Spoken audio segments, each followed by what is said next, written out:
What's up, guys? This is Pedro from My Stuttering Life, where you will hear the good, the bad, the very ugly.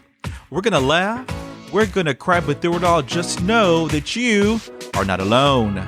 So, let's get started.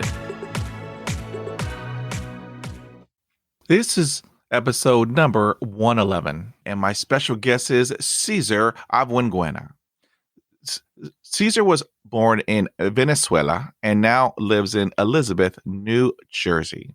He speaks English and Spanish and graduated with a bachelor's degree in sociology. He is currently 29 years old and has a YouTube channel called Tito Hustles, where he teaches people how to hustle. He has been self-employed for the last 3 years and is the owner of Tito Kicks LLC. I am honored to have him as a guest with me on the My Stuttering Life podcast. Welcome, Cesar Aranguena. Hi, Pedro. How's it going? It is going awesome, sir. Thank you. This is a huge honor. We have a lot of topics to cover, so let's get started. Let's do it. So, do you remember when you first began to stutter? Yes, I do. I started stuttering at the age of 8, but my stutter is kind of weird, and I'm going to tell you why just real quick. From the time I was 8 until I was 12, I had a stutter. Okay, cool. When I was 13, 14, 15, I don't know why, but it kind of went away. When I got my first job at the age of 15 at Subway, like at the place that makes subs and stuff, that was when my stutter came back. And I was so like surprised. It's like the first day of work. I mean, I guess I was probably so anxious and nervous, to start my first job ever. But since that day, it's been on and off since. There is a lot of research out there. We don't have enough research out there. However, there is some out there that state that people kids tend to grow out of it at a young age. However, I mean, everybody is different, and there's no rhyme or reason. It just happens when it happens. And believe me, I can relate to your story, because during my first couple of jobs, it was rough. I mean, it's like, can I do this? Tell me about it. Can I do this? It's like, what is going on? All right. So, does it run in your family? Are there any other family members who stutter? To my knowledge, no. I'm the only one that stutters. Did you ever have speech therapy in school? And if you did, was it helpful? Did I ever have speech therapy in school? No, but I did try to go to speech therapy when I was 16. So my stutter was like back when I was a kid. For some reason in school, I didn't really stutter that much. Like when the teacher picked me to read something, I would read it perfectly. But when I'm talking to my friends, that's when I would stutter. And it's so a teacher couldn't catch me and say, okay, that kid needs speech therapy. Like it was hard for them to see it. And I had no clue, what I'm saying, that I even stuttered back then. You know what I'm saying? So, but yeah, so I went to speech therapy when I was 16 years old. Keep in mind, I'm the type of kid like, I like to do like class jokes. I'm the class clown. You know what I'm saying? Like I'm super sociable. I'm over here laughing, blah, ha, ha, blah, blah, blah. Right. When I turned 16, Pedro, I was a completely different person. I did not want to talk because I was so scared to stutter. The less I spoke, the less I stuttered. Right. So, but yeah, so things kind of got bad when I was 16 and I went to a speech therapist. And I would not talk at all because of that. So for the evaluation, Pedro, I didn't stutter not one time. So The one time that I do have to stutter to show them, you know what I'm saying, that there's something happening, I didn't stutter at all. Now, let's fast forward to, so I checked out. I checked out good at the age of 16. Then I went back when I was 22, but guess what? I could not pay for it. I couldn't pay for it, so I stopped going. And it's funny, I'm actually in speech therapy right now. I started going last month, and this is about like my fourth or fifth session. So yeah, why am I just wanted, I never gave it, like, I could never do it too. So that's why I just wanted to go back and finish what I started. And that's the type of person that I am. I start something and I just have to finish it. So yeah. Wow. I mean, I mean, we all have that common denominator that we have a stutter, and yet, our journeys are just so different. So tell me, I mean, school life.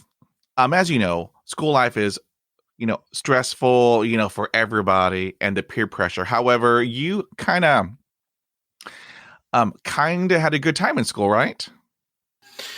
Until the age of 15, I was great, dude. I was talking to girls, like I was just being me, just sociable. I was going out, meeting people, whatever. From the time I basically turned 16, 15, 16, when I started my first job, I was just so like antisocial, so anti me. And I mean, I had some fun in there, but I could have done more if I was a bit more confident in myself. You know how it is, when you see that cute girl and you want to go talk to her. It's like there has been so many times where I've seen some cute girls and I could never go up to them just to get to know them because I was so scared to stutter. I was scared. And like there's more stuff, like I didn't go to certain things because I was too scared to speak out loud. But that is not the case right now. I'm trying to speak as much as I can. I'm also in Toastmasters. I'm not sure if you. Yeah, so I'm in Toastmasters. I do videos for YouTube. I'm just trying to, like, to me, Pedro, I see it as like the more you practice, the better that it gets for you. And for me personally, I feel that my confidence goes up too. So, I'm constantly talking on the phone. I have to I don't shy away from that. You bring up some great points. I mean, the first one is, and I tell everybody, if and plus, a mini coach will tell you, if you want to get good at anything, you have to practice and practice and practice. And I mean, um, you know, there are a lot of people out there that don't know what we go through on a daily basis, on an hourly basis, on a minute by minute basis. They have no idea because we have to work 100 times harder than everybody else to just do the most s- simplest of tasks that can take a quote unquote normal person. I mean, they can do it quite easily. And so the key is practice, practice, practice, practice. And I mean, what you are doing is awesome. Toastmasters. I mean, I have a buddy, um, Thomas, and he is in Toastmasters, and it has helped him out tremendously with his speech, and building, confidence, and then also networking. I mean, the key to you know success in life, it's it's who you know. I mean, time and time again, I have been finding this out. It is who you know, and doing Toastmasters, and practicing every day, and talking as much as you can every day, and talking on the telephone. I mean that day by day, you are building that momentum, and that is increasing your confidence. And so that is just awesome. That is just awesome. Pedro, I could have not said it better myself. That's exactly how I feel too. And I feel like as a person who stutters, like we have to overcome what we're scared of. There's no one else that can do that for us. We have to literally go out there and start talking to strangers. Like, hey, do you know what time it is? Just anything like that. And I'm telling you, like that has really helped me out. And also, Pedro, like the type of business that I'm in, like I can't not talk. I have to talk all the time. So I'm not gonna let it, I guess you could say, stop me from being me. Like I'm not gonna let my stutter just stop me. Like I still have to pay my bills. I still gotta pay my rent.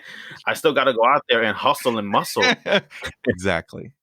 And you bring up, oh, God, I mean, an excellent point, the F word. Well, the other F word, fear. Fear. For a second, I was like, fudge. I said fudge. It's fear. And I mean, I don't have to tell you, Tito. I do not have to tell you. That F word has such power. It has such it. I mean, I just don't know if you've, know my history, but fear controlled 35 years of my life.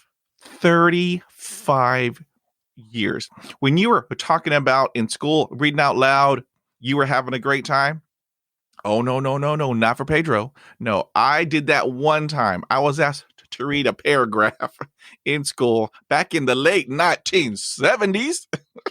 And I mean, they went, down the row. And then here I am number 4.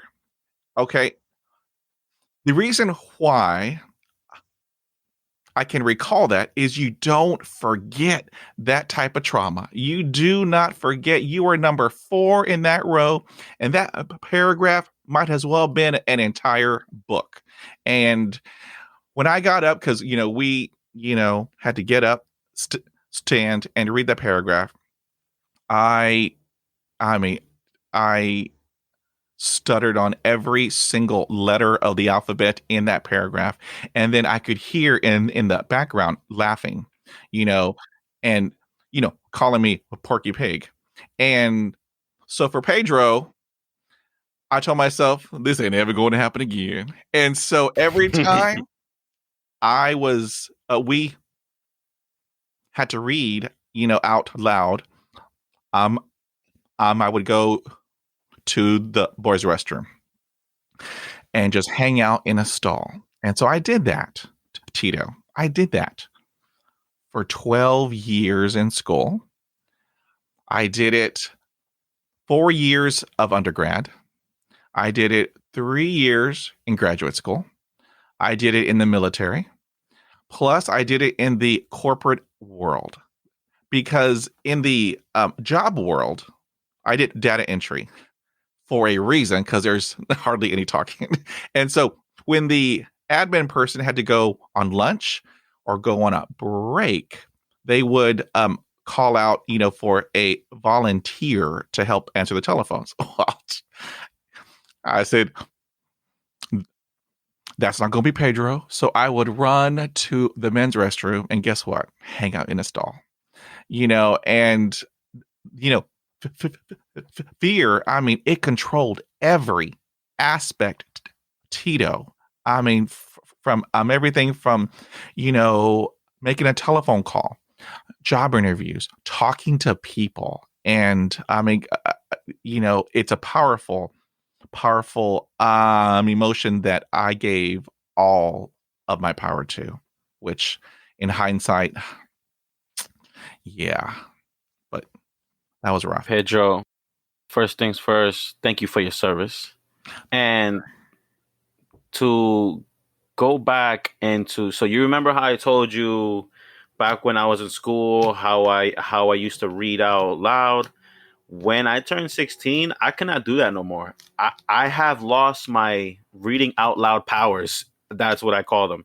I was no longer I no longer had that power. So I remember, I remember my math teacher, she would purposely pick on me once a week, dude. I was dreading. And it was probably only like maybe four lines, just something small. And I could not say that was, dude, I was embarrassed. But something about me, bro, like I don't shy away from it. It's like I can't hide from this. So I think she would pick me to kind of like she would want to help me in a way too. I see what she was trying to do, but oh, I dreaded those moments. Like as soon as she was like, "Okay, guys, so who's gonna help me read today?" I used to hinge my shoulders up, try to put my head like all the way down, like a little scared kid. And she would find me out of nowhere, be like, "Cesar, Tito, you can read." I was like, hmm. But and back to the school thing, as in like how each time, like, so then once I turned 17, I remember when the teacher would pick readers or something like that, I would go straight to the bathroom. Like I would just try to find a way to get out from that classroom just to avoid that situation. So yeah, I could relate to you as going to the bathroom and being there for very long. Like, wow, Caesar, you've been there for 30 minutes. I'm like, yeah, I just had some tacos last night, so like it's been a rough night for me. But oh my god, every situation that I had, I would try to avoid to read out loud after I turned 16. Well, 16 and up. Yeah. Yeah. My teachers also thought that I had a medical condition. And I mean, to go back to the F word, um, fear,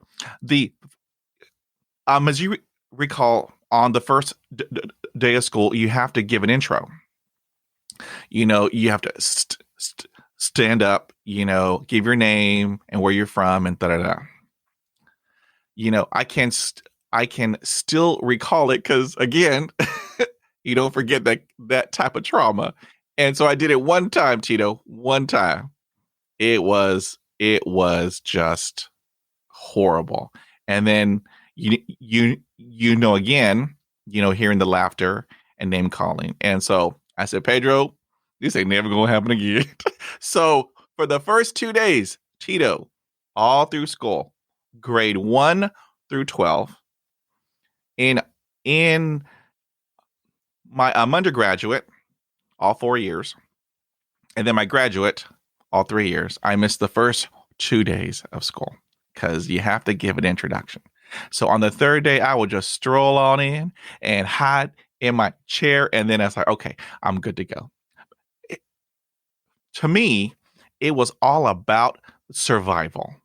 I have to survive, and this is how I do it. I know we're all different, but for me, it worked for me because I mean all of the all of the pressures that are put on you after school, go to college and get a good job and have a good career and da da da da. I mean,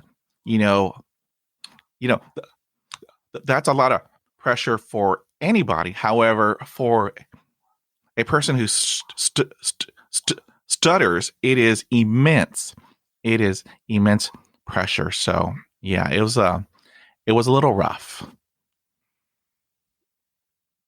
Speaking about survival, I remember every day when I finished my school, like I remember saying, I did it, I survived, like a non-speaking day, like a non-public speaking day. And you know what's so crazy? Like those days where you have to public speak, like, oh, we're doing a project, right? With a partner, and you guys have to talk about, I don't know, something in like history. Okay. Those days I had it circled in my calendar. It's like a person who stutters, for someone who doesn't stutter, they can never compare. It's like not trying to say, not trying to come off the wrong way or nothing, but for something so easy to talk for them, it's so easy for them. For us, like, we dread those moments. Like, we have that, like, we remember that every public situation, we have it written, like, we're prepping for it in everything. And I was gonna say, crap, I had it in my oh, on the first day of school, how you have to go up and present yourself. I remember, like, that went kind of well for me, because, like, I would always just keep it simple. I'm like, hi, I'm Tito, and I'll just keep it simple. Like, I would use words that I can say easily. I'm like, I'm Tito, whatever, I'm 18, and I'm from here. And then just keep it moving. So, but I did dread those moments, like, and especially when the teacher is going in, like, line, and I'm, you know what I'm saying? And then I can see that I'm about to go next. I'm like, dun dun. I can feel my heartbeat. I'm dripping in sweat. Dun dun dun dun dun. And then, once it's my turn, I was just like, okay, well, here it goes. But I did pretty well on that. Thank God. See, and your body goes into fight or or or flight mode. And for me, I was gone. He goes right into that restroom. So, I mean, yeah, no one can understand what we go through, because it is a lot. It is a lot. But what I tell everybody, that, we are strong, we are resilient, and we are resourceful. Take it from me, because to survive in school, I barely made it. I barely made it because, I spent over half of the time in the boys' restroom, and then also back in my day, Tito, we didn't have mobile phones. No, no. We had pagers in the late 80s and early 90s, but back in the 1970s, Tito, we had nothing. So I was in a stall just looking up and, you know, you know, counting the tiles in the ceiling of the restroom. We're just like, yeah, those were rough days. All right. So let's move on. So, do you have any advice for parents, teachers, and speech therapists with regards to children who stutter? That's a great question. You said teachers, right? Do I have any advice for teachers? I would say, yeah, that kid is different. And, like, speaking about school, I used to work for a school. So, and I work with kids who stuttered, and it was the coolest thing ever. Because I stuttered and they also stuttered too. It's like, uh, as a teacher, of course, I would try to get the student help. Like, as soon as I noticed that there's something, and it's funny, I did have a kid in my class who stuttered, and the co-teacher sent him into speech therapy. So of course, like, I would, like, that kid, like, I would treat him differently, because I know that it takes him a bit longer for he can get the words out. So, like, I was very patient with him, because I have been there too. So yeah, as a teacher, like, just if you see, if you notice something, just bring him into speech therapy, and hopefully that can help out the student. You said parents think it's like a quick fix. Like, I've seen so many parents like, oh, stop talking like that, like screaming at their kid. And it's actually my sister, and I'm sorry to put her out there, but my sister's kid used to stutter too. And I remember each time that he stuttered, she was kind of hard on him. So I told him, like, listen, like, that, like, you doing that is just gonna make it worse for him. Like, you're gonna make him more nervous and more anxious. And then she finally realized that, and she took him to speech therapy, and he stopped stuttering. Look at that. And the last one was for speech therapists. What advice do I give to a speech therapist? Do your job, damn it. No, I'm just kidding. Nah, just yeah, just um keep on helping out the kids, and yeah, just I think as a speech therapist too, patience is very important. People don't have patience these days. It's so fast paced. I gotta go here. My phone is ringing. My this and that. I preach patience. Patience is key. And so we were talking about speech therapists because back in my day, the goal was to get Pedro like everybody else, because everyone else speaks quote unquote normal, and so let's get Pedro to speak like everybody else. And so going to speech therapy every week, I felt that I was like broken, damaged, because I couldn't talk like everybody else. And so in my school, I was the only one. I was the only one. So, when you're 5 years old, you have it in your head. You are the only person in the world that has a stutter.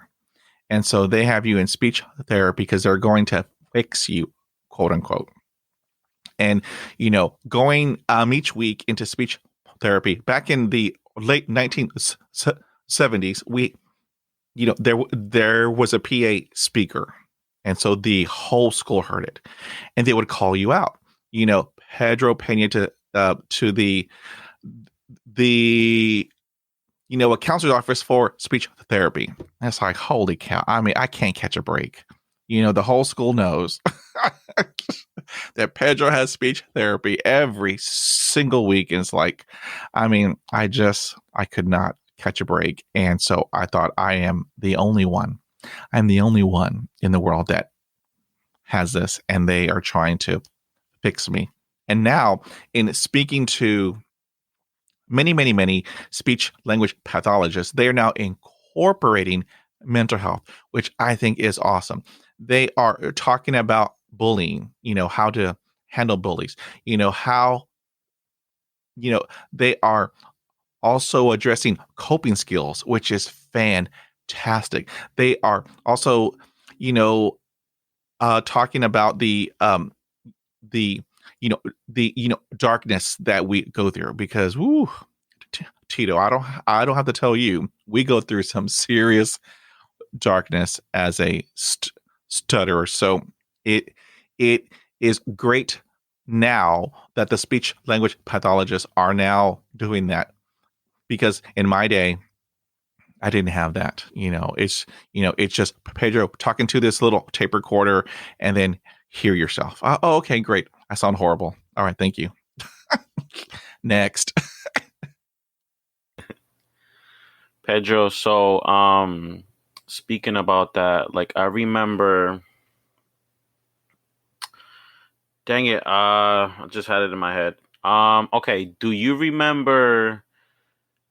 know who Steve Harvey is, right? Steve Harvey, the famous comedian or whatever. I do. So, okay, he used to have a stutter too. So he wrote, like, I love Steve Harvey.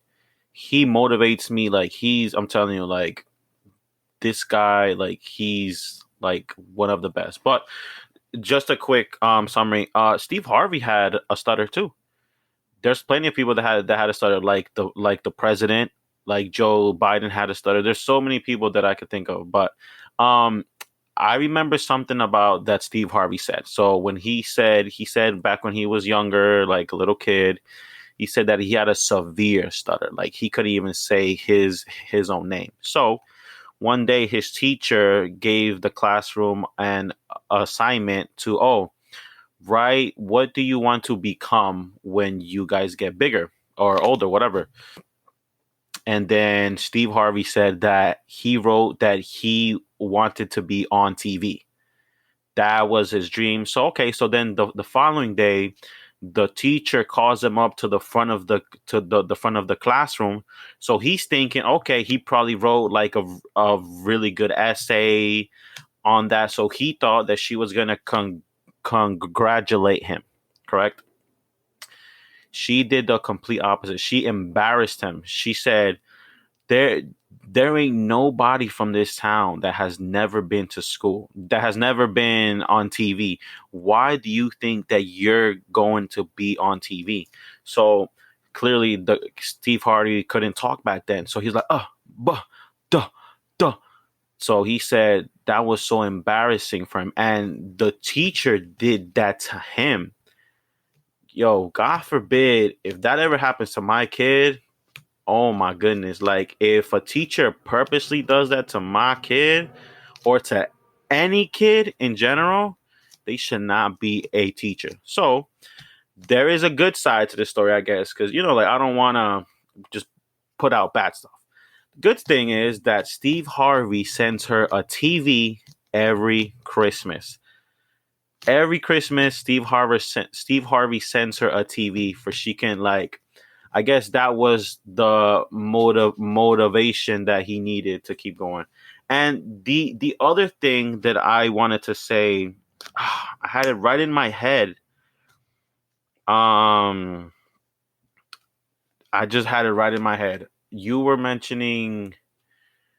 I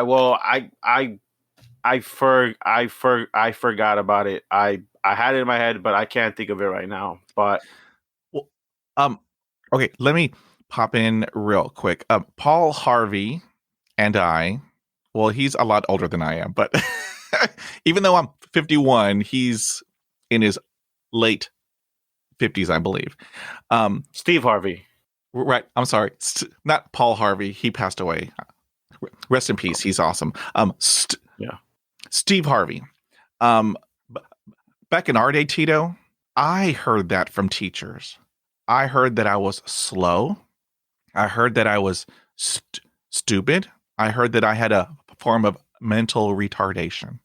And, back in our day, I mean, no one really knew about stuttering. I mean, the only frame of reference was, Porky Pig back in the day, and then later in the 1970s, there was a country artist, Mel Tillis, and I love his music, and that was it.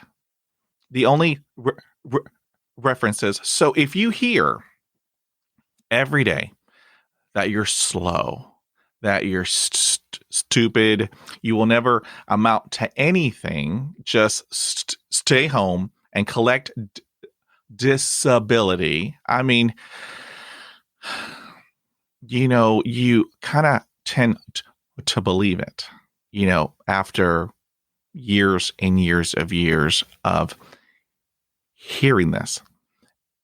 So what Steve Harvey, I almost have Paul Harvey in my head for some reason. Steve Harvey, what he did was awesome because I did that in a different way because I always had jobs like no human interaction. I was a driver, at a jail. I did data entry. I mean, I did office admin work. So later, in life, as I was what you were doing, talking more and more and more and gaining confidence, there was a dream job that I wanted. And everyone said, you can't. I mean, hello, you can't even talk. Why do you want to be a teacher, a trainer? And I mean, Tito, I cannot tell you how many people have told me that I was going to fail miserably. So I told myself, challenge, I'm accepted. So I did it.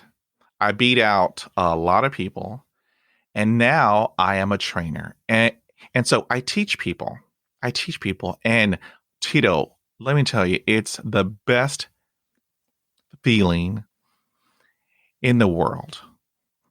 Pre-pandemic, I mean, I was in huge auditoriums, conference rooms, and training people. And it was amazing. Look what I did. Look what I can do.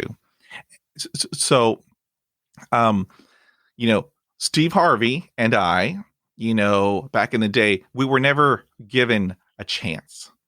They had already mapped out our future before us already. And like him, I proved them wrong. And after every training, you have those people who will come up, and tell you that was awesome. That was the most fun I've had in a while. And I mean, it's just, validation. Speaking about that, I had a teacher in high school that stuttered in my senior seminar class. She had a mild stutter. And going on to something else, you know what? I just remember being that person and searching up, okay, what jobs I don't have to talk in, or just me like finishing high school and picking out majors. Okay, what major do I don't have to talk? This is about, and I remember, and something else that I will say is like, I love to prove people wrong. Tito, you can't do this. Oh, I'll show you how to do it. I'll do it, and I'll prove to you that I can do it. That's something like people have said that to me too. It's like, oh, you can't do this, you can't do that, and I've proved them wrong every single time. And that's something that really irks me, Pedro, is like, I'm a competitive person. Right now, I'm cool. Yo, what's up, bro? You know what I'm saying?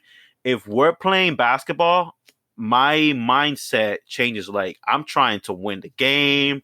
I'm talking trash. Like, I turn into a completely different person. But, and I've been competitive since forever. But one thing that irks me is like, don't tell me I can't do something. Don't tell me that I can't do this because of something else. And every single time that somebody has told me that, I have proved them wrong. And I make it a personal goal of mine to prove them wrong. I'm like, listen, like there's no one here that can stop me. And I think the second biggest thing for somebody who stutters is the N word, the no. I can't do it. Oh, like the self-doubting. I can't do this because I stutter. Pedro, the moment you challenge yourself, the confidence in you goes from 0 to 100. Because that has personally helped me out. Like, just, oh, I can't work in this job because it's such a public speaking job. And I've worked and I've done it. It's just challenge yourself. That's something that I will tell people. Challenge yourself. Go outside. Go talk to strangers. Even if you get turned down or if you get funny looks, but at least you did it. Something so small like that goes a long way. And something else that I started to do, Pedro, to kind of, you know how I say practice makes perfect. Like I'm not saying that I'm going to be fluent, you know what I'm saying? But I see my confidence rising each time that I challenge myself. Something that I started doing last week. There's this website. It's called Omegle, Omegle, where you basically talk to strangers all around the world. I've been doing that for the past week, and that has helped me out so much. I just talk to strangers, and I'm like, okay, it's me and them. There's nobody here. Like, here's my chance to work on my speech. Now, you'll probably meet a couple weird people or some strange people, but you can always press next and you'll move on to somebody else. But yeah, guys, challenge yourself. Have weekly goals.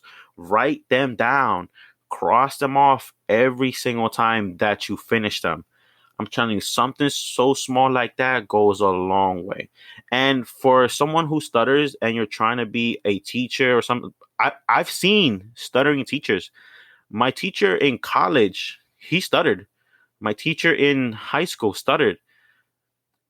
Anybody can do it. If you love to do something, do it. Do it. Don't stop yourself, because that will be the biggest regret in your life. Don't stop being you. Don't stop you from being you.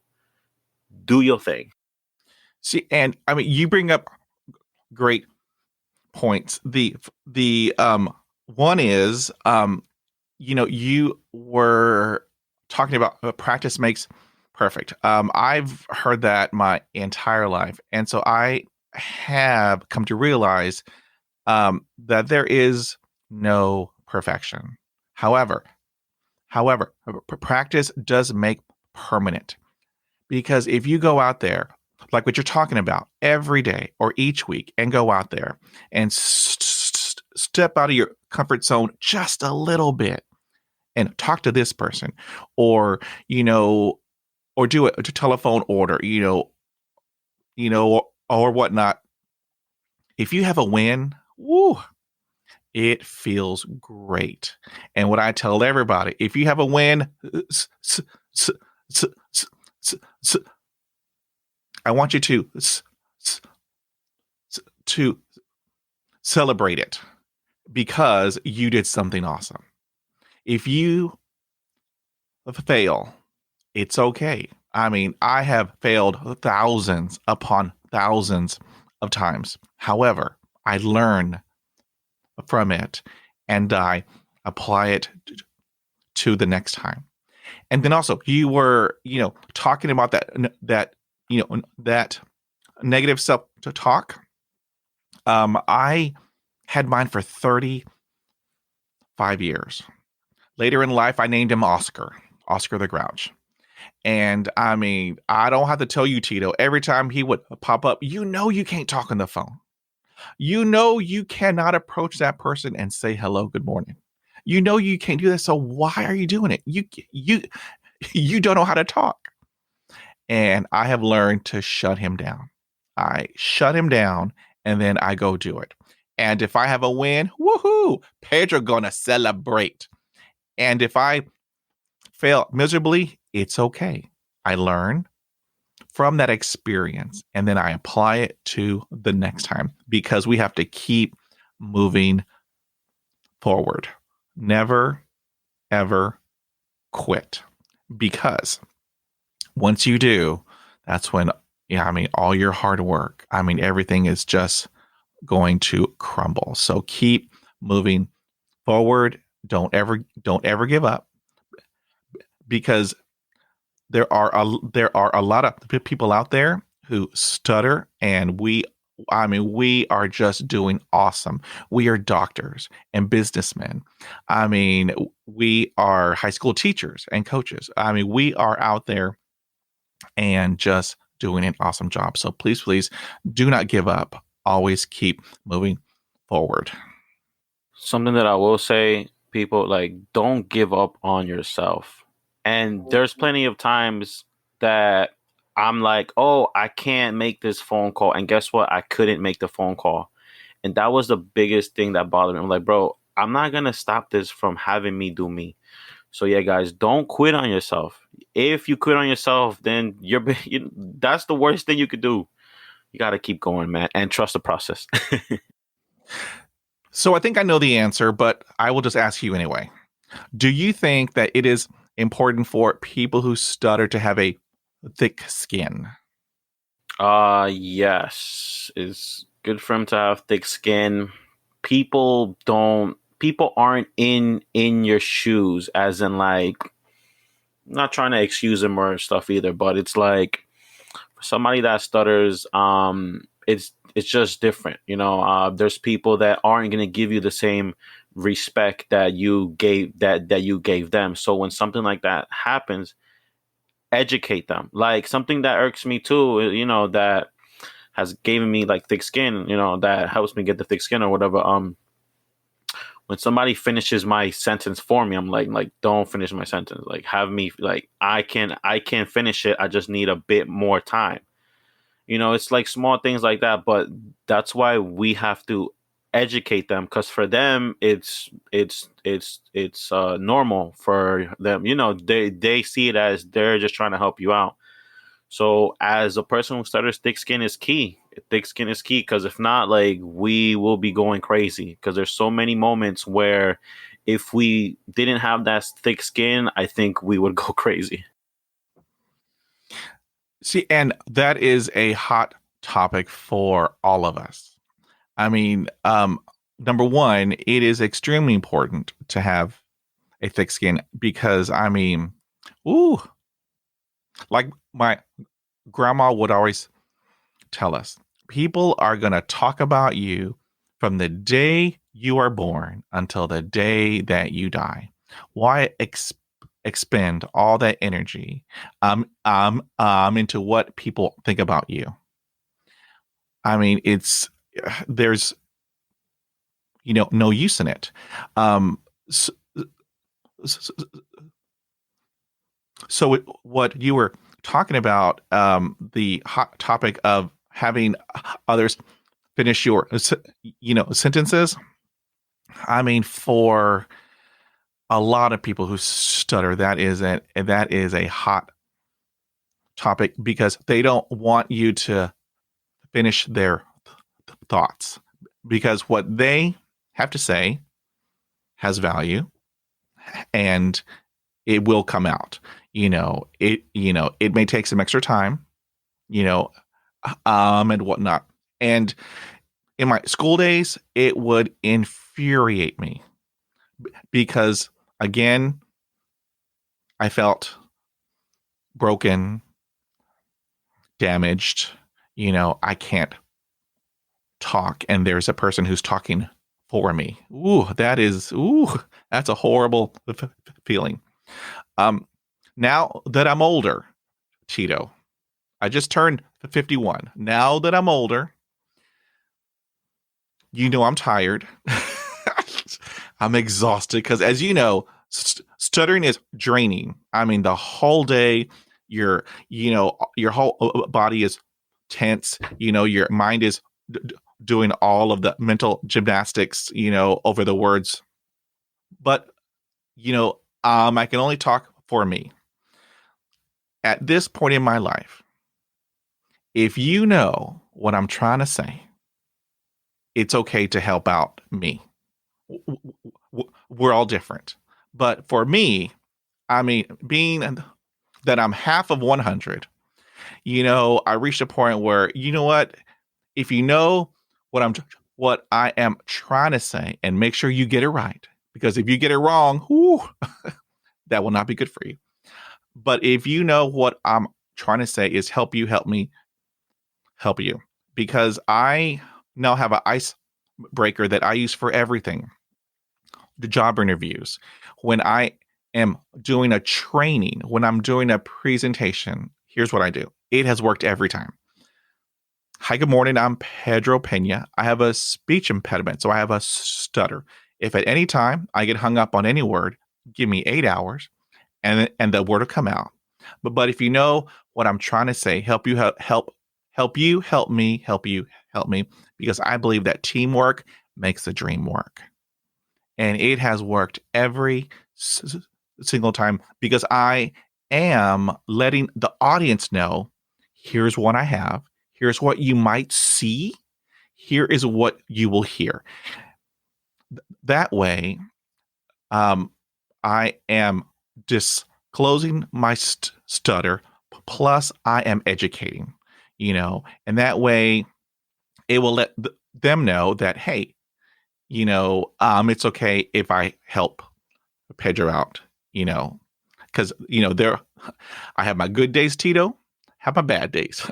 On bad days, I have a handful of people in my class helping me, and it's okay. It's okay because I know that comes from a place of respect and integrity and professionalism. So, yeah.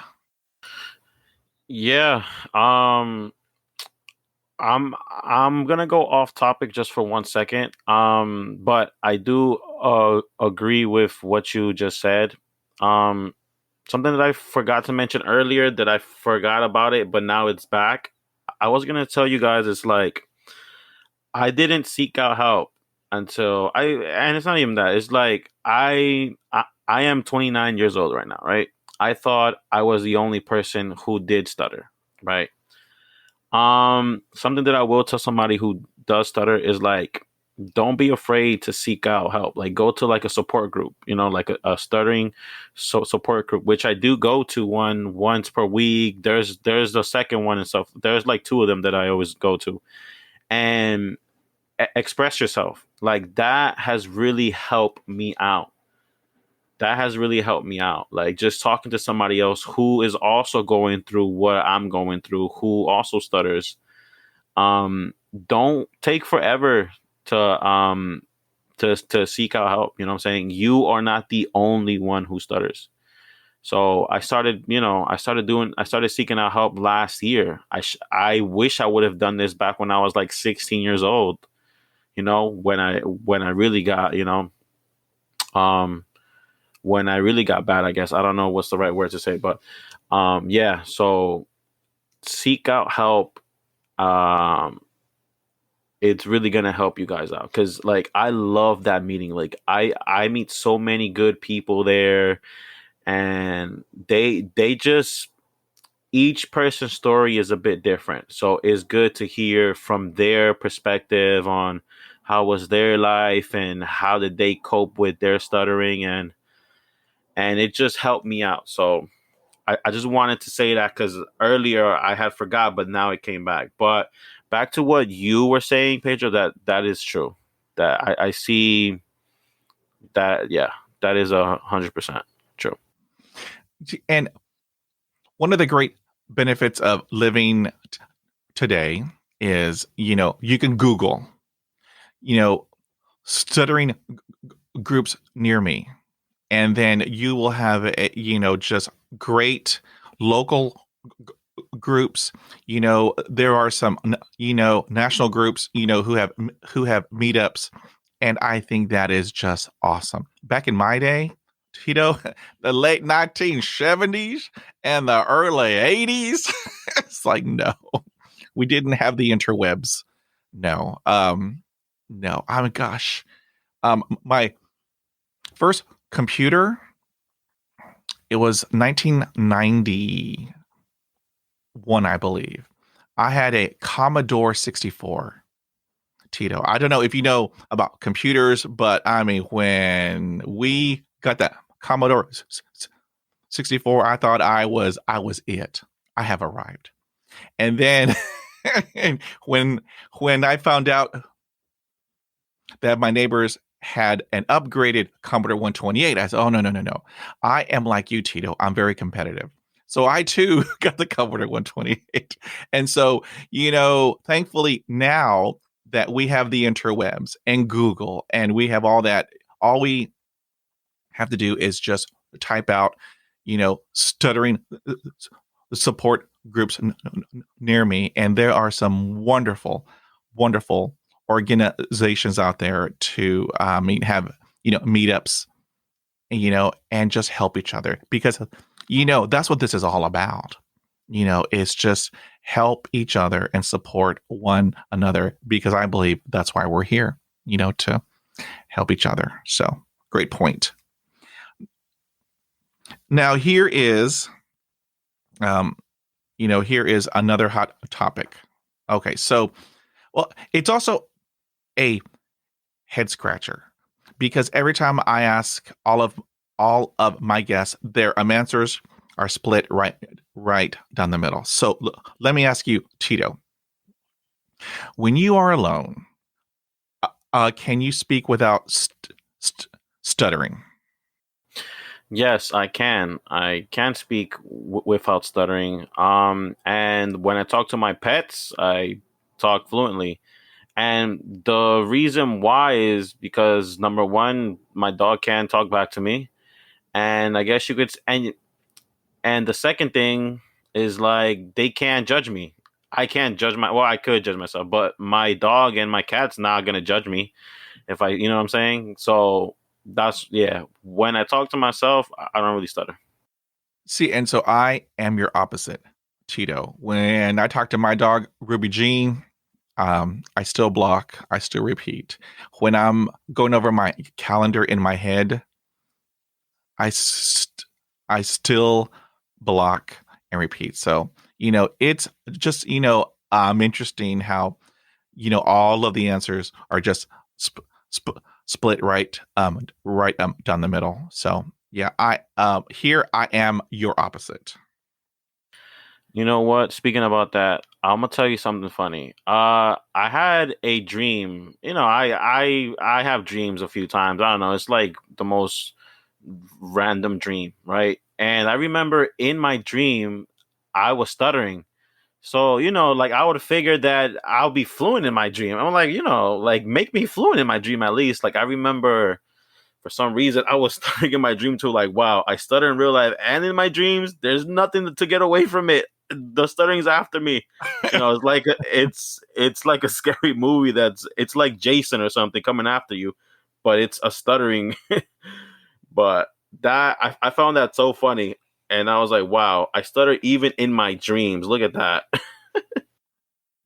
See, and there have been a couple of guests who have told me that they also stutter in their dreams, and so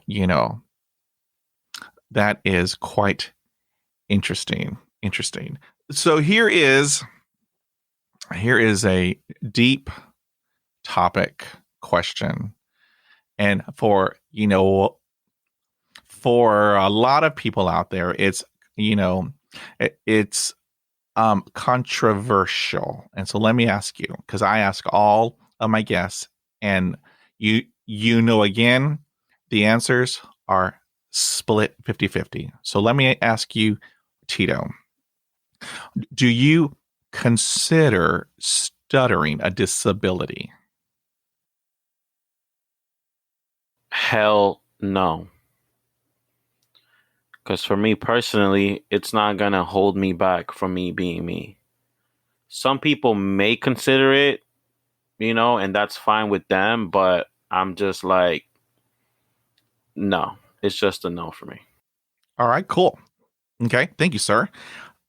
And talking about your career path, d- did you ever think that your stutter might hold you back?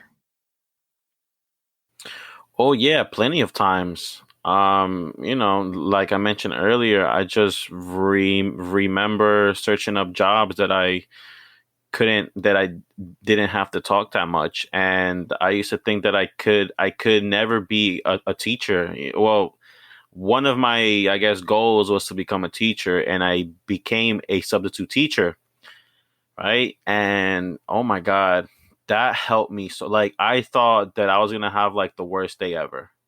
I thought, okay, I'm gonna go up there, I'm gonna sound like how I sound, and it's gonna go terrible for me. Pedro, I surprised myself. Listen, the first day that I started subbing, I'll tell you, like that day went horrible, and not because of my speech, really. It went horrible because I had no control over that classroom. That was my first day, and I had no training. Like literally, that classroom, Pedro, was like a soccer field, wrestling ring.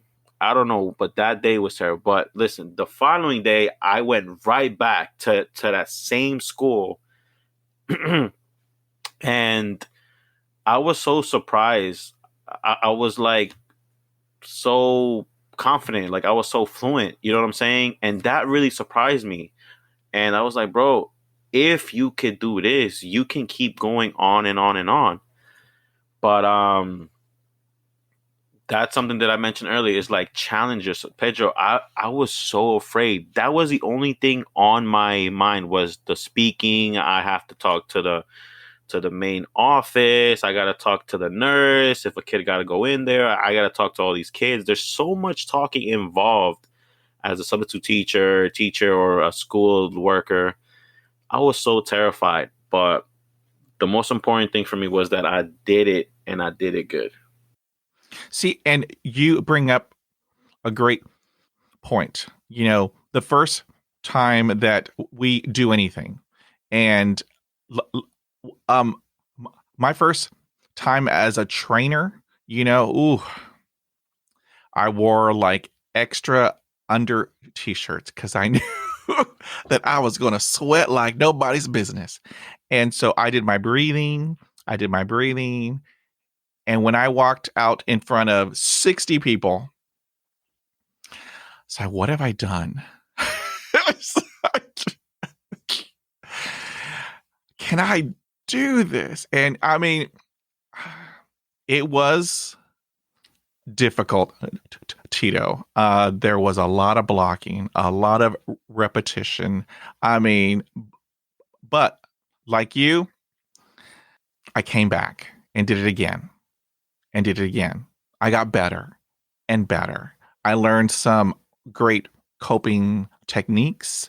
I learned how to do my icebreaker, which worked every single time, and I got better and better. And so let me tell you, Tito, there is a joy in teaching. There is an absolute joy in teaching a group of individuals, and then afterwards they come to you and say, "Wow, I learned a great deal. Thank you." Whew. It's a great feeling, which I hold on to and tell myself I cannot wait until the next time, because the next day again I'm going to rock it out, and I'm going to rock it out. So yes, keep on doing it. If it makes you uncomfortable, keep on doing it, because the only way to gain more confidence is to step out of your comfort zone. Get comfortable about being uncomfortable. And that, for me, has proven extremely effective. Big facts, major facts right there, Pedro. So here is, another hot topic. You had briefly touched on it, but I want the full answer. So let's talk about dating, Tito. As you know, dating is, quite stressful for many of us. However, if you have a stutter, it's like a million times more difficult. How did you handle dating with having a stutter? Dating had its good days. Dating has its bad days. I feel like dating is tough for anybody, a stutter or not stutter. Dating is a hard topic for everybody's life. So like I mentioned earlier, when I was like 13, 14, 15, like I was always talking to people, talking to girls, whatever. 16, 17, 18, I was a little bit more shy, but um dating dating is like there were so many chances where I did want to talk to certain girls, but I could never really go up to them, and it was because of my speech. I was scared of how they would like react when they heard me talk to them. But actually, speaking about dating, I'm actually back into the dating scene. I've been using these dating apps. Like for me personally, and like I don't like using these dating apps. Like I don't really trust it. Like I'm more old fashioned. I'm the type of guy, like if I see you at the mall, I would talk to you. But so a good thing, yeah, I'm back into it. I'm looking forward to meeting people, and it's something that we can't shy away from. Like we have to do, like it's part of life. Like you date, you find the right person, you get married, and I don't think that's fair for me to not date. Like I should be able to date too. I should not let my fear, that F word, stop me from finding love. You know what I'm saying? So dating, I think for everybody in general, is tough. Now, if you're Brad Pitt, then of course it's gonna be easier for you. You know what I'm saying? If you're 6'4" and you play for like the Yankees, if you're like Derek Jeter or somebody like that, oh, you're good for life, tall. You know what I'm saying? But for the average person, I think dating is tough. Stutter or not stutter. See, and you were telling me that you are 29, and and so those of you who are, hearing this through your radio, later on I will have this video on YouTube. And so, Tito, you don't look 29. You look 19, 20 years old. And so what I tell everybody is, Nike has a great catchphrase. Just do it. Just go out there and do it. If you get shot down, oh well, try again and try again and try again. Because one thing, and so later on, I'm asking you this, Tito, but for me, my stutter has shown me who people really are. And so in the dating aspect, I mean, if you are talking to a person and you are having a block, or you are repeating and they are looking up or looking at their watch or looking at, and they, and they, and they don't want to be there, it's okay with Pedro, because I know that you are not worthy of my time.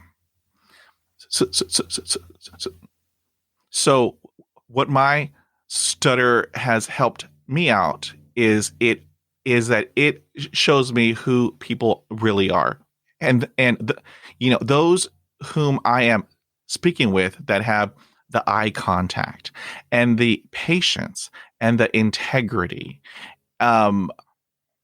Those are the ones that I want to have around me, because I'm pretty sure this may have happened to you, but I've had a lot of people that when I'm talking to and I have a block, and my eyes close and my arms go all over the place, because I am trying to get out the block. When my eyes reopen, that other person is gone. I was like, oh, okay. And so that tells me that person was not worthy of my time. And then how to tie this into dating, a person will love you for you. They don't care if you stutter. They don't care if you're bald. They don't care if you're walking bow-legged. They just don't care. They love you for you. And when you find that one person, I mean, it is truly awesome, Tito. It's really awesome. So, so don't ever give up. And sometimes true. Something that I used to be I used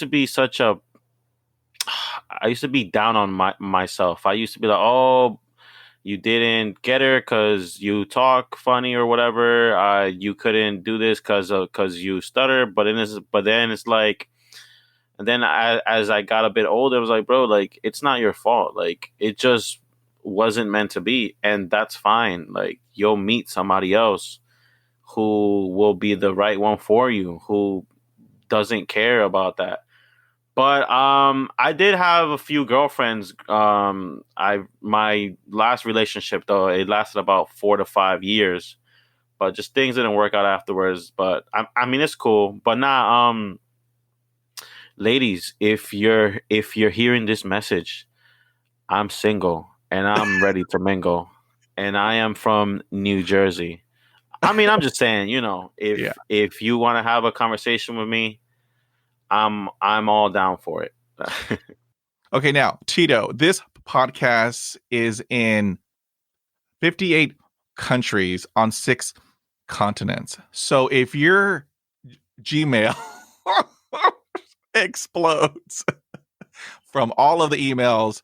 Do not blame Pedro. All right. And so let's move on. All right. So what do you think about all this new technology? You have Google Home, you have uh, Alexa, and then you have Siri. Do you think that all this new voice technology is helpful or hurtful for people who stutter? Oof, that's a great question. Well, I do have a Alexa that wakes me up every morning, and and to turn it off, I say, "Oh, Alexa, off." So I struggle to say vowels sometimes, like A, E, I, O, U, and A for Alexa. So it kind of helps me out a bit too, because for a person who stutter though, it could be tough. Like if they have a severe stutter, then I would say it's gonna be a bit tougher for them. But I see it as more as a challenge. I think all these new technology, it's here to really help us out, to make things easier for us. But the companies like don't think about people who stutter. Like, okay, for the average consumer, right? This would be perfect. They could just talk to their phone and have them do that, than them physically having to type everything down, blah blah blah blah. So it's a, I guess you could say it's a good thing for the average person. I'm not trying to call us not average, but but for a person who stutters, it's a bit of a challenge, but challenge accepted. See, and here is the awesome part. I have been a part of two collegiate research projects, and these two colleges are creating an AI algorithm to help us out with Google, to help us with Alexa, and the other one, because my main contention is they don't give you time to respond. They only give you like a second, or two. And for me, I need like 9 minutes, to just breathe. And they don't give you time. Um, the the previous answers from my guests have been interesting and intriguing. And my previous guests have told me they use it as a means to practice because it's not human. It's a machine.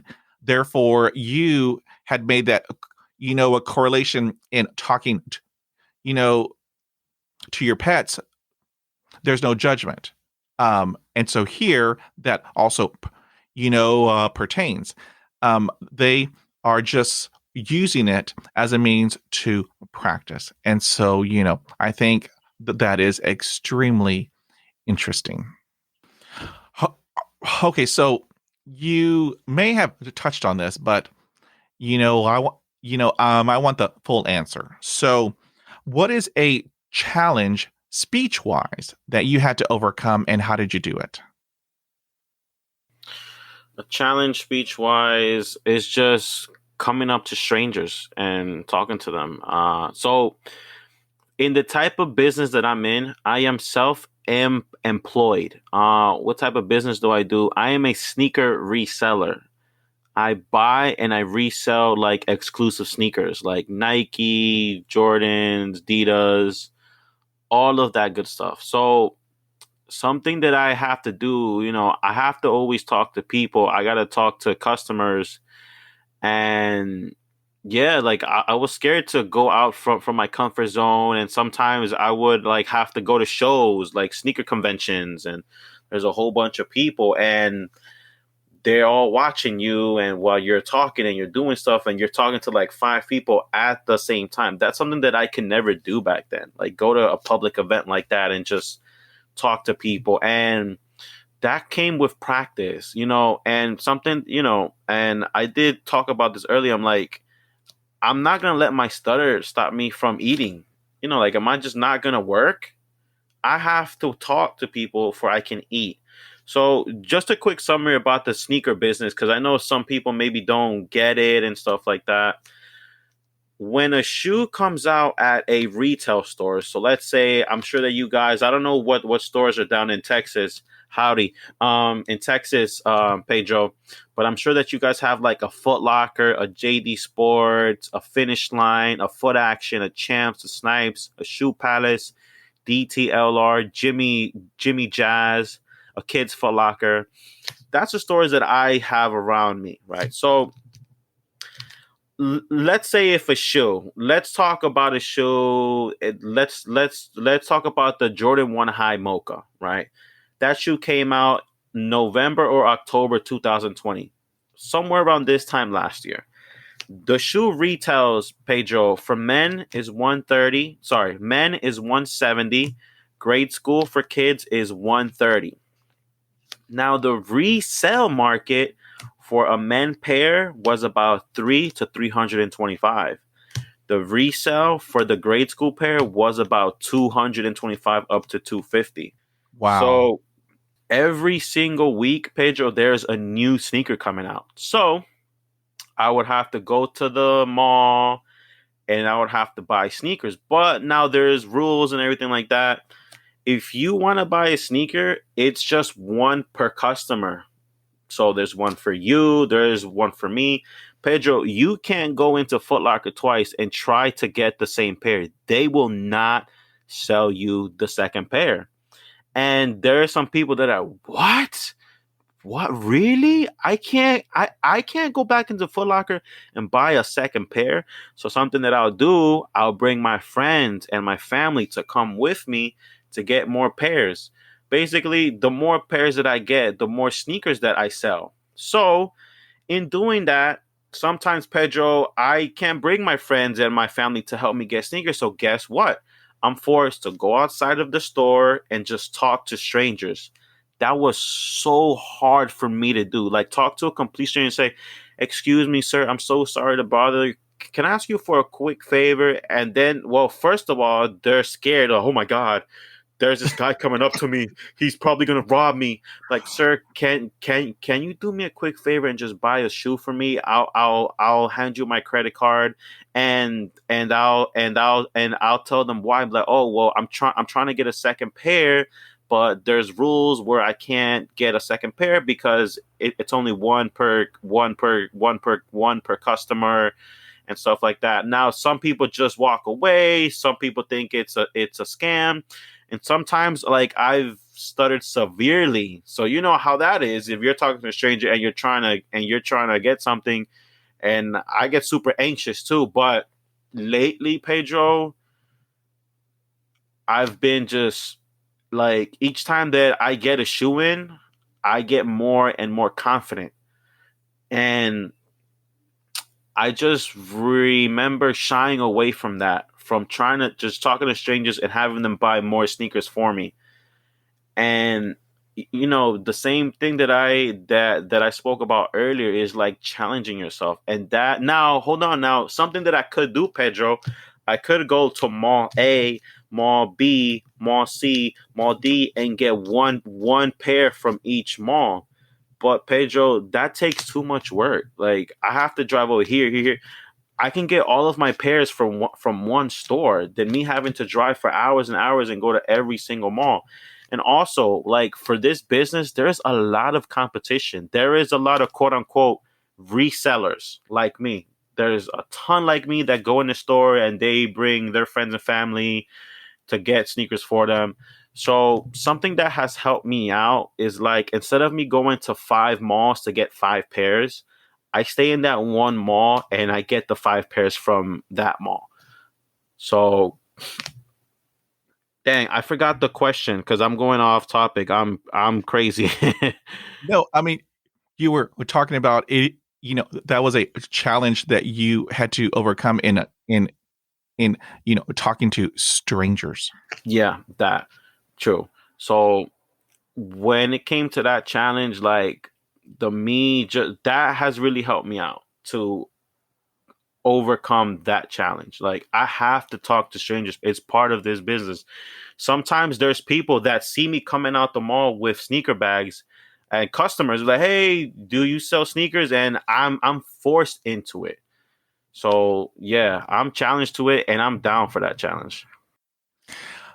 Now, here is a helpful tip from Pedro because, I've been here on the block a couple of times. So that business is all about rapport.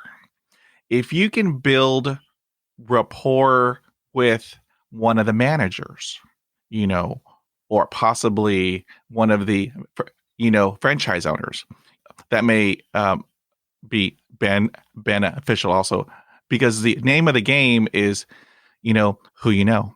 It's who you know. So just, a, a, um, a, um, a, that's a tip from Pedro.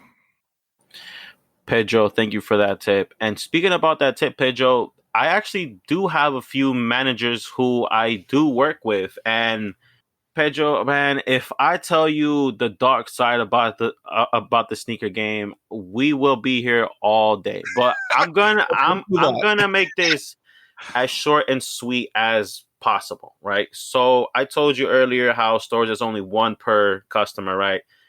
For that's just for some stores who I'm not cool with the manager like that, who we have, spoke like that. Now keep in mind, I'll tell you right now, Pedro, every manager has a reseller who they work with. So for me personally, there are some stores where I can just walk in there and get 10 pairs in one shot. But guess what, Pedro? I have to help out the manager too financially. So I'll tell them, listen, I'll give you $10 per pair. Okay. They'll give me 10 pairs in one shot, 5 pairs in one shot. Now that has really helped me out, but some stores have their people already who they work with. No, but definitely, like, if you have a good relationship with the manager, you could do whatever that you want. You could get anything that you want because he's the one that caused, or he or she is the one that caused the shots. But I'll tell you, it's such a competitive business, Pedro. Like every manager already has their people, and they won't work with you because they're loyal to their first person. Now, if something breaks off with them, if something doesn't work out, then of course I could step in. But that's something that I always do, Pedro. You see, for every single store that I go to, I network with every worker in that store.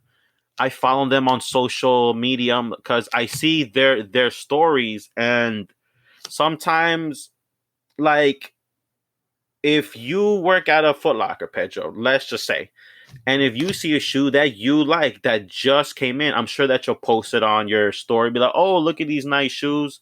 So I network with as much people as I can, and I see this type of the type of stuff that they post, and that tells me, okay, so that store in Central Jersey just got this particular shoe in.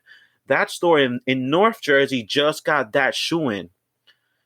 So it's all like that. But trust me, Pedro, I've tried. There's certain managers that just won't work with you because they already have their people. But Right. Yeah. but yeah. Yes. So here is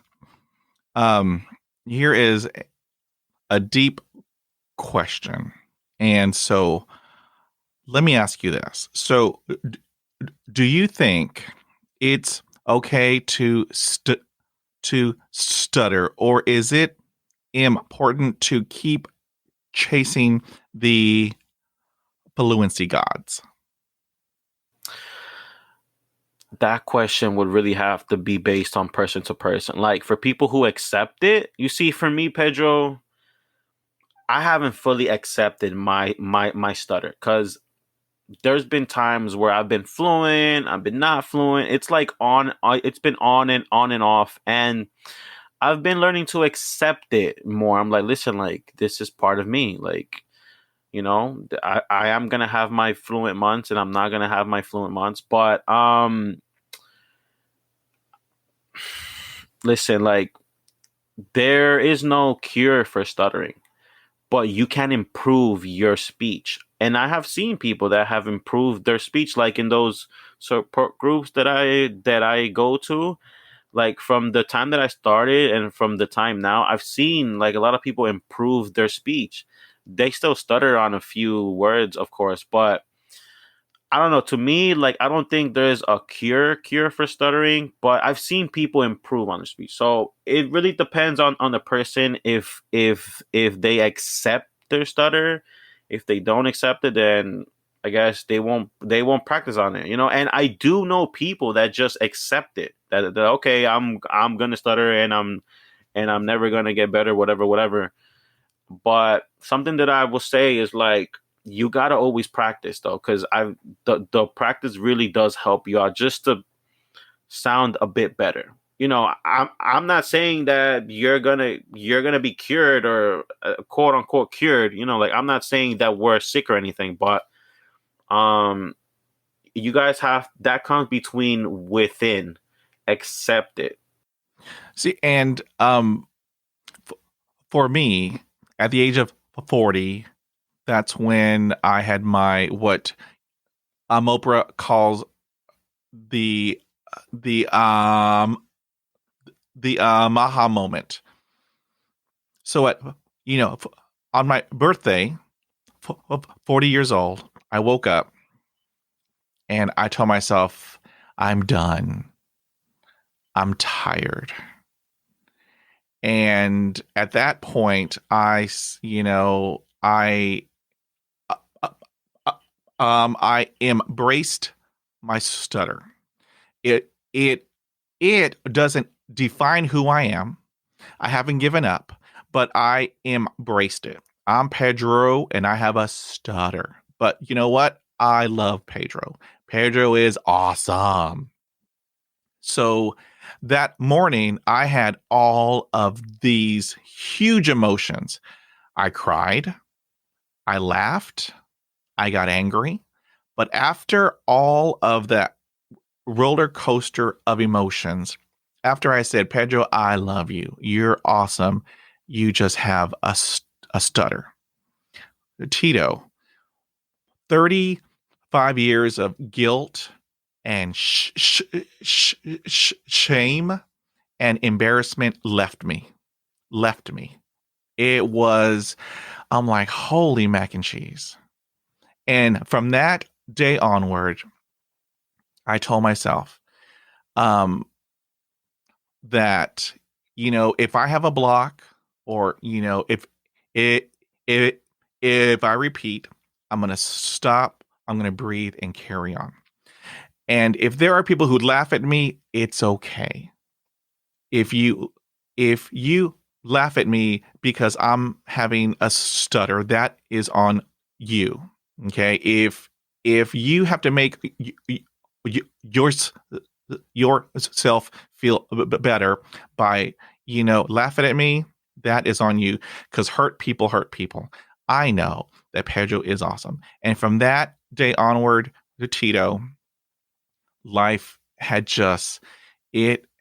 opened up, and that is when, what you were talking about, every day I stepped out of my comfort zone, a little bit. I had my good days, I had my bad days. I know there isn't a cure, and believe me, I get emails. Tito, I get emails. I can cure your stutter in 3 days if you pay me $8,000. And then I have other emails that, tell me they can cure my stutter if I put a bay leaf under my tongue for a whole week. It will cure it. Now, I have done everything in my past, Tito. I tried voodoo. It didn't work, to get rid of my stutter, because we are a vulnerable population. We are, because we want to get rid of it. And if you tell us, there is a magic pill, which there is no magic pill, there is no cure. There are some awesome therapies to help you improve, and that's what I did. 20 years of speech therapy, I did hypnosis, and so what you're hearing, Tito, is 20 years of really hard work. And so, you know, you know, for me, it is okay to stutter. I can only talk for Pedro, but for me, it is okay to stutter. There is more life to live. I mean, why get hung up, on a word that for decades, I couldn't pronounce? Life goes on. And when I learned how to be more present with people, I mean, it's like, wow, so, for me, it is okay to stutter. I am at a point in my life where I'm happy. I'm happy. I haven't given up because, every day I do mindful meditation. I do my diaphragmatic breathing. Plus, I read out loud every day, one page. So, we're all different in our journeys, but, like you, um, the journey, has, twists and turns, and we're all different. So, but, yeah, so that's me. So, what has your stutter taught you, Tito? My stutter has taught me to love yourself, love who I am, and to be patient with people. There's just people just don't get it, but it's not their fault that they're not into my shoes. You know what I'm saying? They probably have never met nobody in their life who did stutter, but I will educate them, obviously, because just for they can know how to handle this situation next time. Like if they're rushing me or something like that. Sorry, my dog just came inside of my room. He's such a crybaby. Hey, Rocky. Um, yeah, I'll show you him real quick, just for a sec. Rocky, yeah, that's my Shepherd Husky mix. He's Rocky. He's 9 years old. Rocky, I'm in a podcast, but yeah. Back to the question. Sorry. To love myself and to be patient. Yeah. You had previously, touched on this, but, I want to hear your whole answer. So, what advice would you give to another person who stutters? The advice that I would give to somebody else who stutters is don't be afraid to step out from your comfort zone. Don't be afraid to be you. Challenge yourself. Something that I won't tell you, something that I did, Pedro, like when somebody would like laugh at me or like bully me or something. Well, not even bully me, because Pedro, like I would not let nobody bully me. That's something that I like. If somebody were to push me, I'm pushing you right back. So, and I'm not saying to be physical, but stand up for yourself.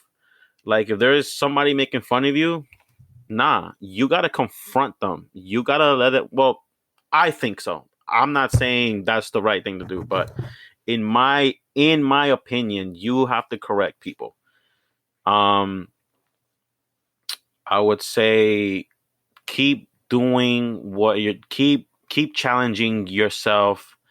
Keep practicing on your speech. Um, like I mentioned earlier, step out from your comfort zone. Go like write down a list of goals and things that you're scared of and do them every single week. I'm telling you, your confidence will rise. You'll be a different person. I'm telling you. Like it's something so small, Pedro. Like it's something so small like that can really boost up your self esteem. So yeah, that would be the tips that I give to somebody who does stutter. Now, if you had the opportunity to be on a world stage and to give the world some in insight about stuttering, what message would you convey to the world? Whew, that's a great question. What message would I convey to the world? I would convey, as in stuttering wise, right? Yeah, yeah. As in stuttering, the most important thing is, man, love yourself. Love yourself and don't ever change for somebody else. Like, I remember back when I was a bit younger, like, I used to try to be a certain way to impress certain people. Nah, don't ever change who you are. Be you until the day you die. Be authentic. Be you. And if somebody can't accept you for being you, then that's their loss. Then that's their problem. Don't ever change yourself for somebody else. Be who you are. Now, I would say change yourself if you like have like a bad habit, like if like if you smoke cigarettes, bro, okay, stop. But yeah, that would be that would be my message. All right. Well, Tito, I want to thank you for spending your morning with me today. I want to say this has been a great conversation because in sharing your journey with us, I believe there's healing in sharing. So I want to say thank you, thank you, thank you. I've had a great time, and so I have the best. I have global listeners, and so let's say they wanted to reach out to you. How would they do that? Pedro, first things first, thank you for having me on your podcast. I really do appreciate you allowing me to express my thoughts about me, about stuttering, about more topics. And where can people find me at? You can follow me on my Instagram page is Tito.Hustles, Tito .Hustles. Hustles is plural. Or you can subscribe to my YouTube channel, which is Tito Hustles.